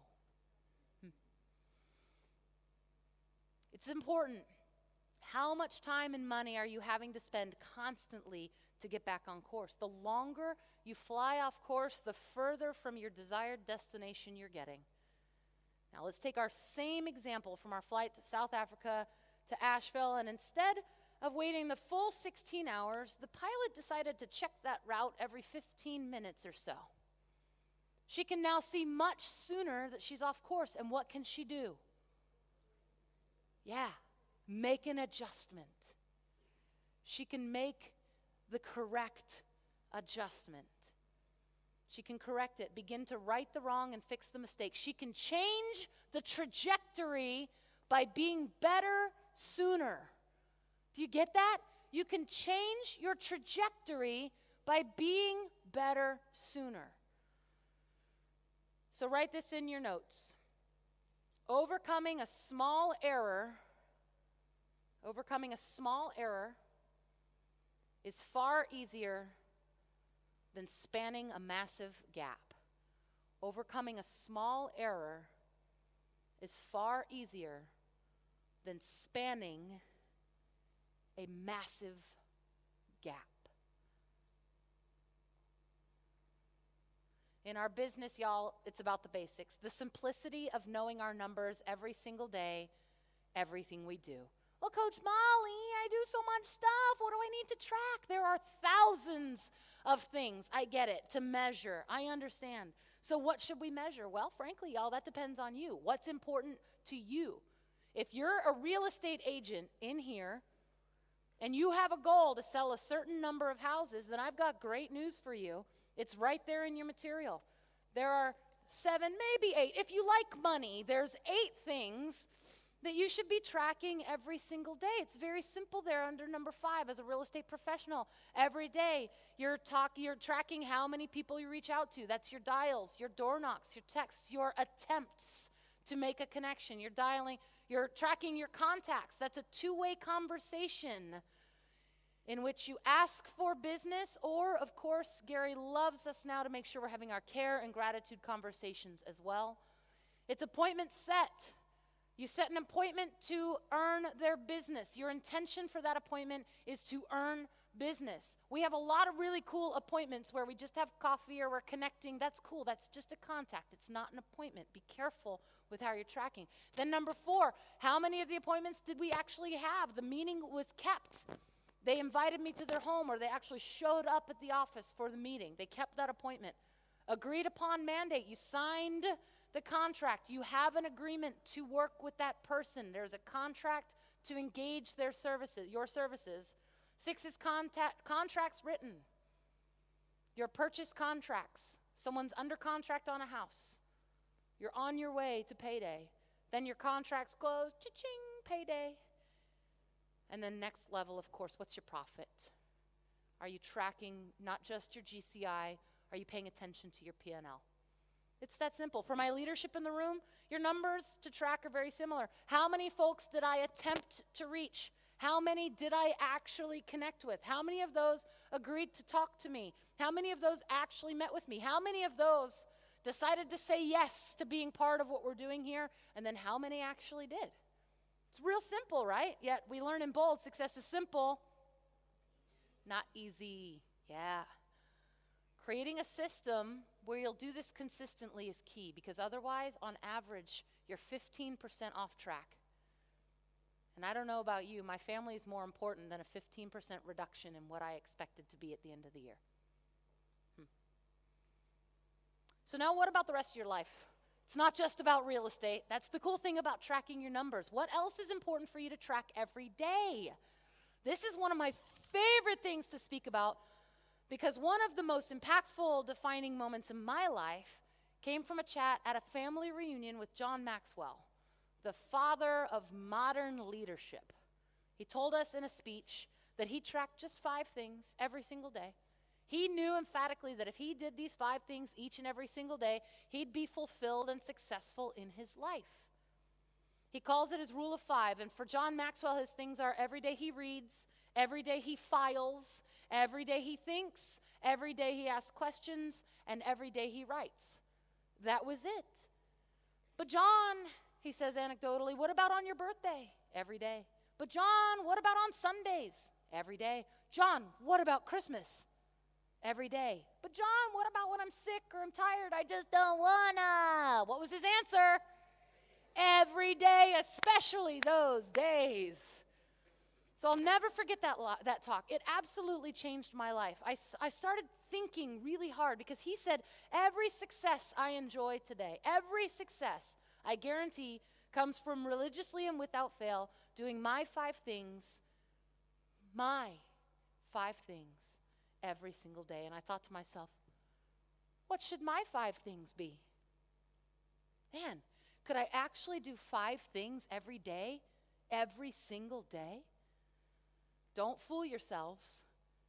You already do things every day. You probably just don't think about it. You brush your teeth, you eat your lunch, you stretch, you probably yawn. There are things that you absolutely do. You're just on autopilot. So when it comes to choosing the things that will fulfill your life, are you putting some thought into it? I spent a week and I really thought, if I did these 5 things every single day, would my life be full and successful? Not that I'd make $1 million, not that I'd get to go teach a bunch of stone cold rock stars in South Africa, just that I'd consider myself a success for that day. That's it. What are those 5 things for me?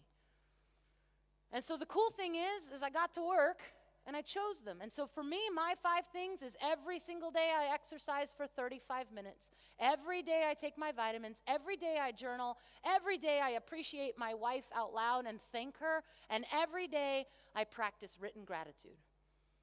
Doing those things, not perfectly, not awesome, doing them every single day has helped me enjoy a level of joy and fulfillment that only comes from tracking one's progress and doing the dang thing. That's what tracking is about.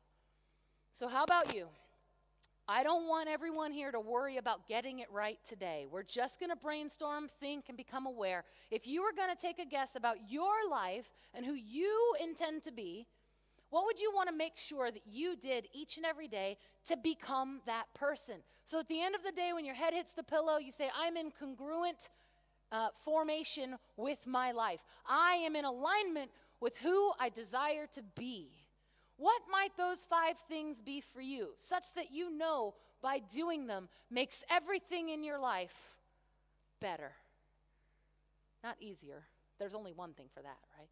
Makes your life better. So you're going to see here in your workbook, I've got you 8 spaces there. And again, it's just a spitball. I just want you to brainstorm on this. Make at least 2 of them based on your personal growth, your personal goals. If you were to do this thing every day, you'd consider yourself fulfilled. Brainstorm just a little bit on your own, just 2 quick minutes. You don't have to get this perfect. Just start the process of being aware of what your daily do might be, your non-negotiables.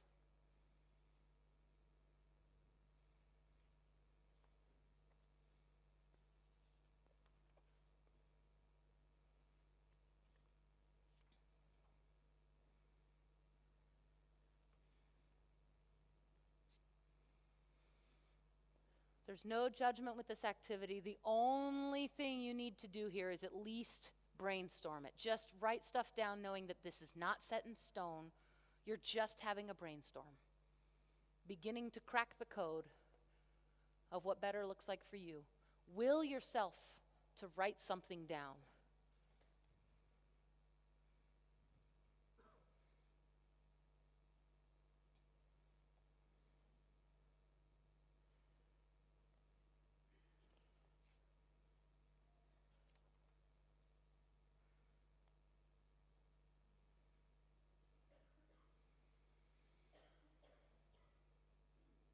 Great work, y'all. You're doing wonderfully. I know, just 20 minutes till lunch. I'm really proud of you. Oh, I'm not counting, are you? Oh, okay. So as you're still writing, I know, I'm just going to continue encouraging you as you begin this journey of creating a new habit. Don't be too hard on yourself. Be accountable, yet don't be hard on yourself. Many times in building new habits, we think we have to do the thing really, really, really, really, really, really well. Sometimes we even attach ourselves to wanting it to be perfect. So I want you to attach yourself to this question. Do I want it to be perfect, or do I want it to be done? Yeah. Do I want it to be perfect, or do I want it to be done? The more powerful thing that will drive you in your habits in life is being done. I can tell you in the beginning, especially with the 35 minutes minimum exercise every day, you can ask Heather in the back. There were nights at 11:15 p.m. where I dragged my butt out of bed and just went to walk up and down the stairs because I knew if I broke the chain, it'd be over. Every day I get it done. Sometimes it's just an hour-long meander around a beautiful ranch in South Africa. Sometimes it's a big, fat workout. Every day it's done. So one of my favorite quotes, if you're sick of starting over, stop giving up. If you're sick of starting over, stop giving up. Not every day will be your very best, yet it will be your decision. You can find an excuse or you can find a way. There's only 2 things to find. Find an excuse or find a way. Now, as we go into the downhill here, finishing things out, we're going to plus it a little bit. Not just checking the box. Ways to grade your efforts daily. Now, we can talk about leveling up, right? We just talked about just getting it done. And I want everyone to hear very, very clearly that sometimes just done is just enough. And that's okay. Yet we've got to pay attention to how we're grading ourselves. I hope that each one of you has a holy crap aha moment and you define the 5 things that make you who you desire to become. When you really focus on the what it takes each day to slowly over time develop into the person you desire to become, guess what? That person shows up. So for number 6, though, we're going to put a different spin on that daily assessment. How many of you either have kids in school, kids who have been in school, or you yourself were once a kid in school? By show of hands. Oh, cool. All right, so about the normal percentages here, about 97% of you went to school and 3% of you just won't raise your hands. It's outstanding. I love the stats. They're always really good. So, kids go to school, they go out, they come back, they go out, they come back. We expect that they're learning stuff, correct? Please say yes. Yeah, yet we don't know how well they're learning until we get their what? Their results, their report card, those grades. Yeah, give me your report card, kid. Let's look it over. Kids do more and try harder because they know they're going to be graded. And they're going to be held accountable to their results and their standards. If kids just went to school and passed if they showed up, would they try as hard? Maybe in certain things, the stuff they like, I'll try all day in recess. I'm so good at it. Watch me recess. Do y'all have recess? Playtime? Cool. Yeah. What do you call it? Break. That's better. So what am I getting at here? What I'm getting at is the aha of report cards. Why do we stop doing them after school? It makes no sense. This aha came to me recently when I read the book Triggers by Marshall Goldsmith. He talks a lot about habits and creating the ones that serve you, like a lot of the books that I read. However, Marshall takes it a step further. A step so simple yet so profound, I literally felt like I'd been smacked in the face. It's so good. This aha was going to take me from good to great in any area of my life I chose. So what's the aha moment, Molly? It's that tracking your daily do is good. Tracking how well you did your daily do is better. Write that down. Tracking is good. Tracking how well is better. Tracking is good. Tracking how well is better. Asking how well you perform your daily tasks takes you from checking the box to truly needing to look at how I'm checking the box. I'll give you a little example, right? One of the things that I'm really working on creating as another habit in my life is tracking the food and drinks that I consume every day. Because I know, emphatically, it's been proven that when I eat 1,800 calories a day, I'm healthy, I'm good, everything's fine. I know that when I eat more than that, what happens? Whether I track it or not, it's going to happen, right? Just because I didn't write down the cookie doesn't mean the cookie didn't happen. Darn it, right? So now I've gone from just saying, did I track today? Yeah, I tracked today. I got back from the session and I typed in at 11 o'clock at night, handful of almonds, couple of this, 27 bites of cheese, more or less, something like that. Yet from what we learned before, how accurate am I? Probably not so great, right? Yet if I know that I'm going to need to assess how well did I track my food today, will that impact my actions? Yeah, and the cool thing is, even though the days I don't do it well, South Africa, even the days it's not super great, I then have a tool to go back and look and see where my shortfalls happened. Look at the environment I put myself in and ask myself, how can I change that environment next time? How can I reshape what I'm choosing so that my assessment can be higher? Do I want to write that I did a 10 that day? Who wants a great grade? Yes, we all want great grades. This is a wonderful life hack, a psychological impact on how you show up. This is a daily barometer, a way to force yourself to engage your mind in the choice you made that day to apply effort or not. Now, you're not always going to be on fire. Everything's not going to be perfect. Yet every day when you look at the most important things you do and ask yourself, how well did I lead generate today? How well did I focus today? How well did I communicate with my teenager today? How well did I love my spouse today?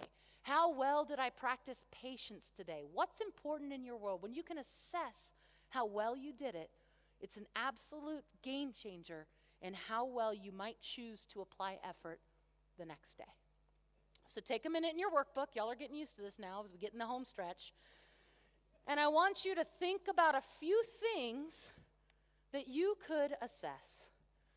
How well did I follow my time block today? How well did I focus during lead gen today? Just pick 2 quick ones. Again, this is just a workshop. What would you like to know you've done well in a day? Write it down.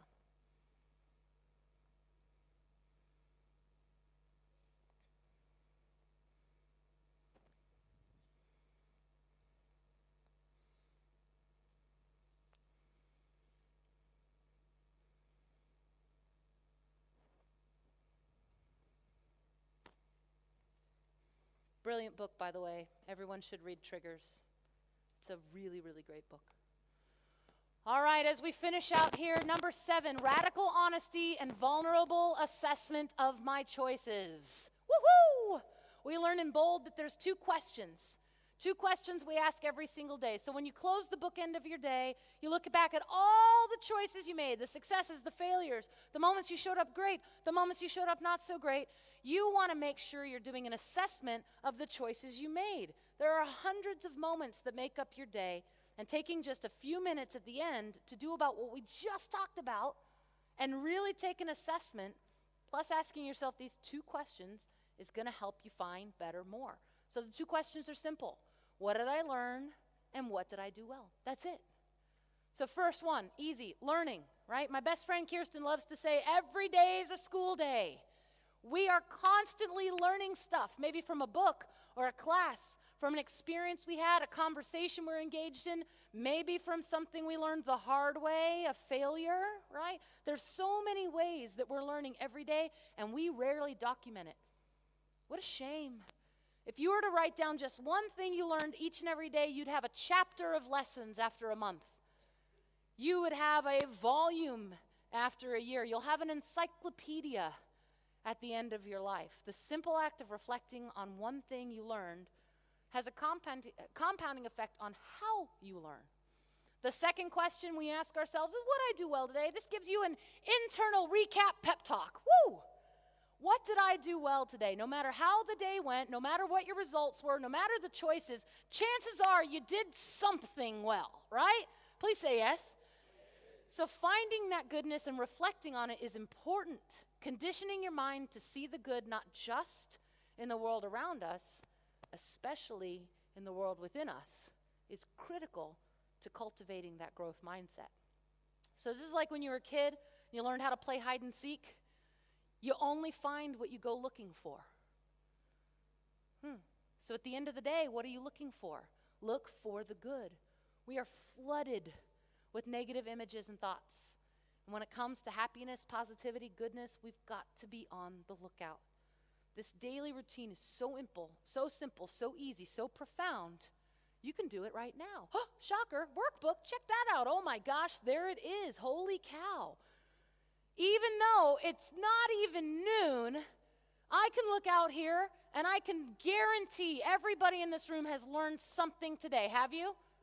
Oh, thank God. That would have been real sad. Whew. And everybody, as far as I can tell, is, mostly dressed and smell good. So did you do something well today? For sure. So take just a quick 30 seconds. Don't overthink it. This doesn't have to be profound. Write down one thing you learned and one thing, you've already done well today. Go ahead. 30 quick seconds. We're on the downhill slope. Just real quick. Remember, will yourself to continue participating. Don't succumb to the quitter's curse. Participation fatigue may have set in. If you're one of those people not picking up your pen, will yourself to do it. Pick up that pen, write down 2 easy things.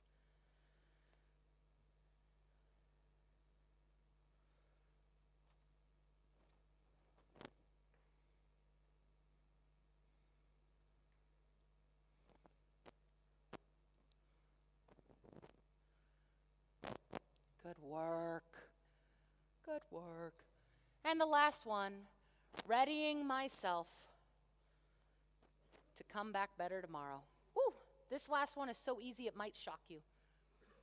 All this is a preview of your first bookend that next day. The first bookend, of course, as you've learned today, is reviewing your day and planning how you're going to show up. So all you have to do the night before is look at your day ahead, look at your calendar, think about what's to come, and have a short visualization for what success might look like that day. That's it. No writing, no planning, no affirmations, just a vision of what awesome would look like in your mind. Doesn't even have to be elaborate. Just a few images of you being focused in your lead generation, laughing with your friend, eating that healthy lunch, shaking the hand of your client who just got that offer accepted, showing up home early with flowers, snuggling your kids before bed, just flashes of tomorrow going well. Now, some of y'all might be sitting here thinking, okay, lady, I've been sitting here 2 hours almost, rolling with you, you've been saying some stuff, I've been with you, but this, as Gary might say, this too airy-fairy. Watch out. Watch that mindset. Remember what happens in your world when you're open to new, to different, to better. That's all you need to do here is stay open. Check this out. Srini Pillai, an assistant clinical professor of psychiatry at Harvard Medical School, she's the author of Life Unlocked, 7 Revolutionary Lessons to Overcome Fear, says, quote, visualization and action are intimately connected, involving the motor cortex. Stay with me, big words, it's okay, we got this. Thinking about our body doing something, raising an arm, walking forward, this activates the motor cortex directly. Imagining allows us to remember and mentally rehearse our intended movements. In fact, visualizing movement changes how our brain networks are organized, creating more connections among different regions. It stimulates the brain regions involved in the rehearsal of movement, priming the brain and body for action so we move more effectively.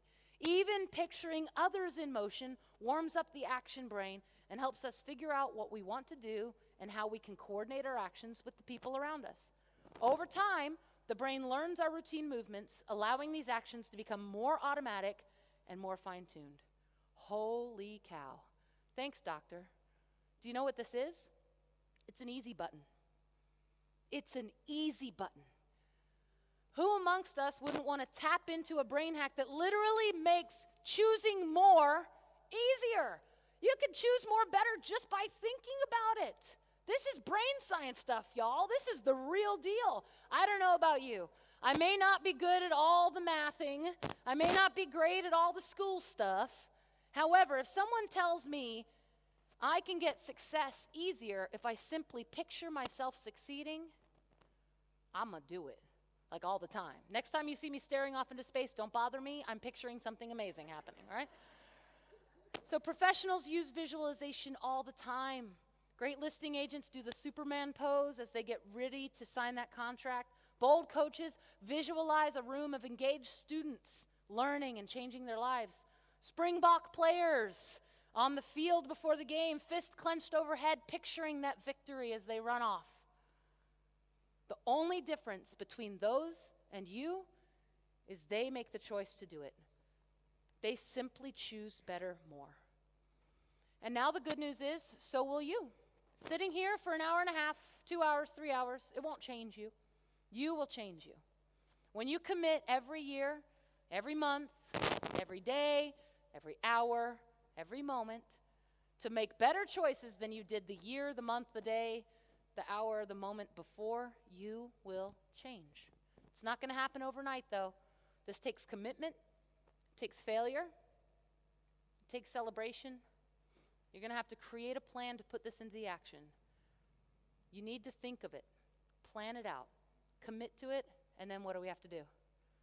Look at your neighbor and say, do it! So you can see, last little thing we're going to do together on the very last page. We're going to get into action. This is straight from bold, the boldest of the bold. If we don't make ourselves move, we will not move. So write down the 3 actions you're going to take and by when. Is it okay if everyone if we go 2 minutes over? Is that okay? All right, perfect. Then take 1 minute, write down 3 actions. Here's the thing, don't overthink it. The 3 things that pop out the most are the 3 things you should be doing. Don't be vague. Don't say, lead generate. You already know you need to do that. Write down 1 simple action. And by when, that's going to set everything else into motion.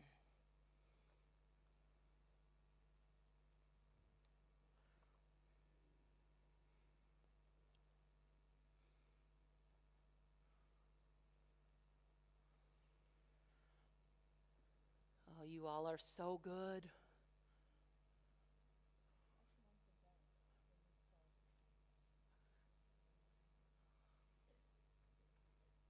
Three actions. They don't have to be profound. They don't even have to be huge. One small domino sets everything else in motion.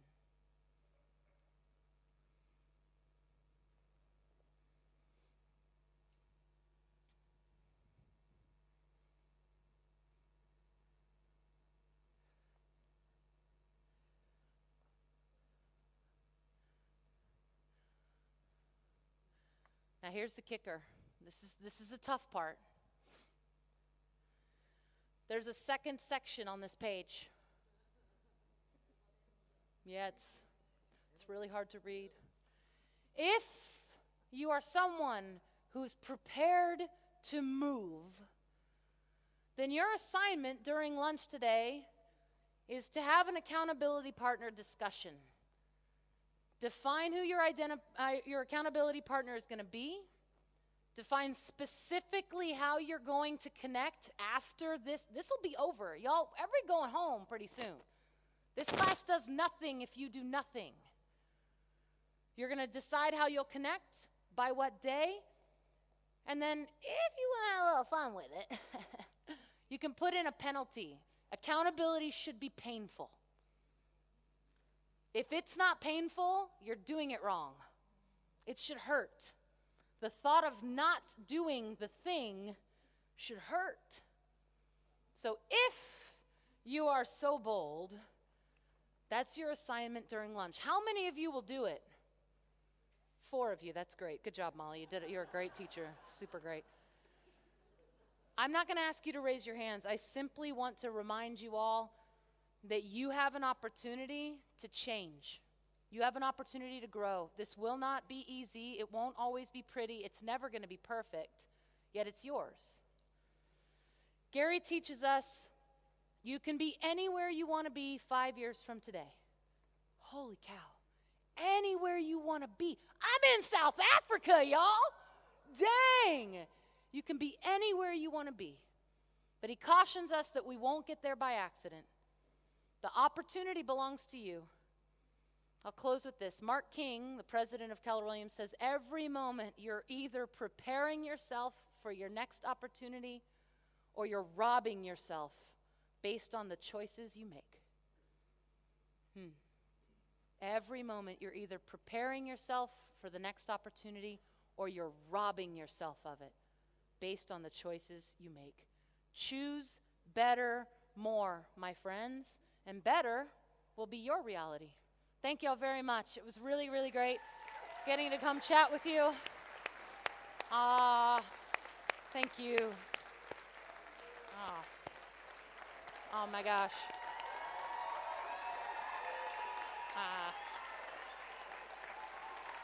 So nice to be with y'all with my pants on. It's so great. Thank you, South Africa. Thank y'all.